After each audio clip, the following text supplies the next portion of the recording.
Bonsoir. Au vu de mes racines, il est temps de faire un petit bilan capillaire.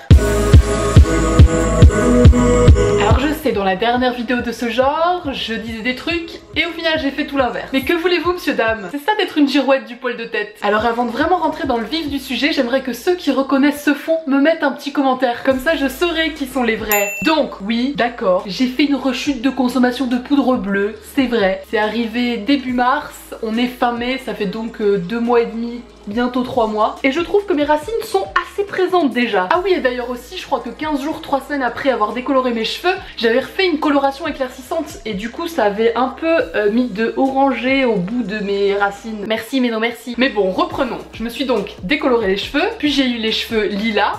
Ça allait parce que c'était juste un soin repigmentant. Ensuite, j'ai eu cette phase de colo éclaircissante pour avoir un espèce de blond blanc avec le white toner de chez Blinch London qui avait pas eu un rendu extraordinaire et qui avait encore un peu fragilisé mes cheveux. Et juste après ça, tout est parti en banane. En fait, la veille de partir à Paris pour des tournages et tout ça, j'ai décidé de me créer un espèce de dégradé du bleu roi pastel au rose pastel en passant par un lilas au milieu. J'avais pas assez de temps devant moi, du coup j'ai fait ça n'importe comment et je me suis retrouvée avec une couleur sacrément dégueulasse, faut le dire, hein, tout simplement. Du coup, dans un excès de colère, au lieu de simplement recouvrir le tout d'un violet ou d'un bleu ou que sais-je, non, j'ai fait un énorme shampoing américain avec du décolorant volume 30. Ben oui, allons-y gaiement, mais oui. Et du coup, j'ai complètement défoncé ma fibre. À ce sujet, je propose qu'on mette un petit extrait de ma vidéo précédente. Bon, ça, c'est mes pauvres cheveux qui ont subi décoloration sur décoloration, avec de l'acharnement pour obtenir un blanc. Aujourd'hui, j'ai compris la leçon, je ne ferai plus jamais ça, je ne ferai plus jamais ça.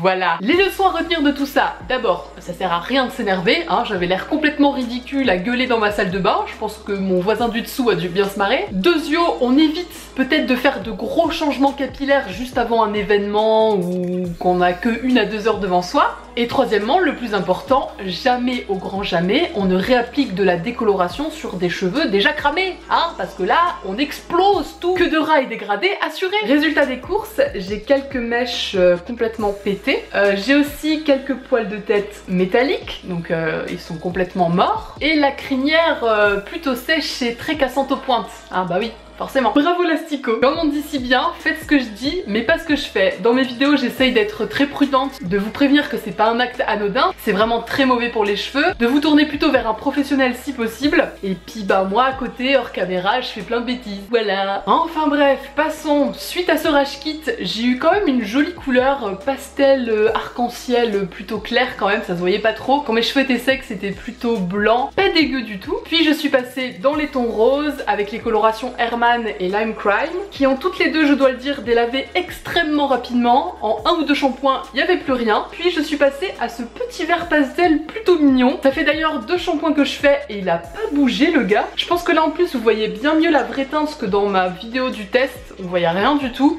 Là, je pense que vous voyez un peu mieux. Voilà, on a fait le tour de mon historique de coloration de ces 3 derniers mois. Maintenant, je vais vous raconter un peu comment je sauve ma crinière de cet excès de colère et de catastrophe capillaire. Tout d'abord, la première chose que j'ai faite, c'est faire recouper mes cheveux. J'ai demandé cette fois au but de me faire un petit carré un peu plongeant et il avait super bien réussi. Bon là ça a bien repoussé depuis, je vais lui demander de rafraîchir tout ça prochainement. Donc ça déjà ça leur a fait beaucoup de bien, ça limite un peu la casse. Mais ensuite et surtout ce qu'il faut faire absolument c'est les soigner, les nourrir, les hydrater, les protéger. Parce que sinon c'est coupe au bol assuré quoi. Pour cela avant chaque shampoing je continue à faire des pré-shampoings à base de bain d'huile. Je prends la noix de coco ou l'argan. Et aussi ce que je fais qui est très important c'est d'alterner les soins et du coup pour cela j'utilise aussi la petite chantilly que ma copine Claire m'avait fabriquée. D'ailleurs je vous en reparle très prochainement dans une vidéo qui est donc 100% naturelle, bio, fabriquée à la maison, enfin juste parfait. Donc je laisse poser ça entre 30 minutes, 2 heures ou une nuit.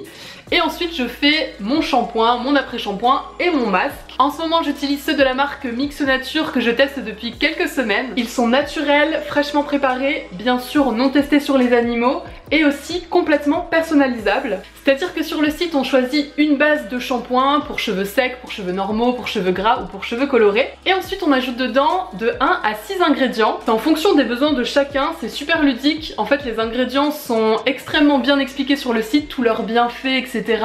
On peut y apprendre plein de choses sur les propriétés de telle ou telle plante ou tel fruit. Et du coup je trouve que c'est une belle transition, une belle alternative pour commencer à s'intéresser aux étiquettes de nos produits cosmétiques et ou une bonne idée pour ceux qui n'ont pas le temps ou pas la patience de créer leurs propres produits. Du coup quand la marque m'a contacté pour collaborer, j'ai tout de suite accepté parce que c'est exactement ce genre de produit que j'ai envie de promouvoir sur ma chaîne. Ce que je vous ai pas dit aussi c'est qu'ils sont sans SLS, sans silicone, sans parabènes et bien sûr ils sont efficaces, alors parce que c'est quand même le premier truc important. Pour mes points de pointe, il n'y a plus rien à faire. Mais pour le reste de mes cheveux qui ont quand même pas mal souffert, je trouve qu'ils sont sur la bonne voie de la guérison. Dans mes produits j'avais par exemple mis de l'huile essentielle d'ylang ylang qui est là pour restaurer un peu les cheveux fins et cassants. J'avais aussi mis de l'extrait d'églantier qui renforce les follicules pileux et stoppe la perte des cheveux, de l'extrait d'argousier qui nourrit et protège les follicules, et aussi du pentavitan que je ne connaissais pas du tout qui améliore la brillance et rend les cheveux plus soyeux et faciles à coiffer. Je vous mettrai en barre d'infos la composition exacte de mes produits. Pour être tout à fait honnête, ma composition ne sent pas le meilleur parfum du monde, mais clairement moi c'était pas ma priorité. Après vous, si vous avez besoin d'avoir la narine exaltée quand vous vous lavez les cheveux, et ben c'est tout à fait possible en le personnalisant autrement. Si jamais ça vous tente d'essayer à votre tour, la marque m'a donné un code de moins 20% sur tout le site. Il y a aussi des produits personnalisables pour le corps et pour les cheveux. Et je remercie bien sûr grandement Mix Nature pour cette collaboration. Mis à part ça, j'alterne et j'utilise toujours mes petits produits de chez Mulato. En fonction de ma couleur de cheveux, j'utilise plutôt un soin déjaunissant ou un soin cendreur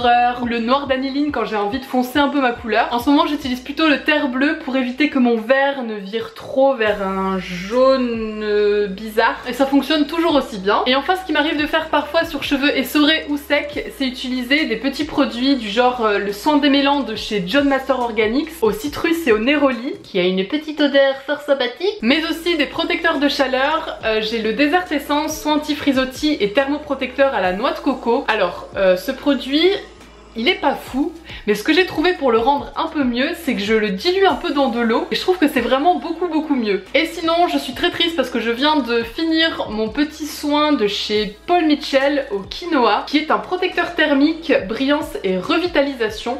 Alors lui pour le coup doit pas être très naturel et contient sûrement du silicone. Il est bien sûr non testé sur les animaux et il sent divinement bon. Et puis ben c'est tout, c'est grâce à ça que j'arrive à faire que ma chevelure ne parte pas en lambeaux et que je puisse donc continuer à vous faire des petits crash tests capillaires. Je tiens à le redire encore une fois, les colorations semi-permanentes que je fais depuis quelques mois n'abîment pas les cheveux, c'est que du pigment mélangé à du soin. Donc ça ne leur fait rien. À ce propos, je tenais aussi à m'excuser de ne pas pouvoir répondre à tout le monde par rapport à ces petits problèmes capillaires ou ces petites questions. Vous êtes vraiment trop nombreux, je ne peux pas répondre à tout le monde, j'aimerais beaucoup, mais j'y passerai ma vie. Je vous conseille de regarder vraiment toutes mes anciennes vidéos, les informations n'y sont pas périmées. Et je voulais aussi repréciser que je ne suis pas une professionnelle du monde de la coiffure, je crois que ça se voit.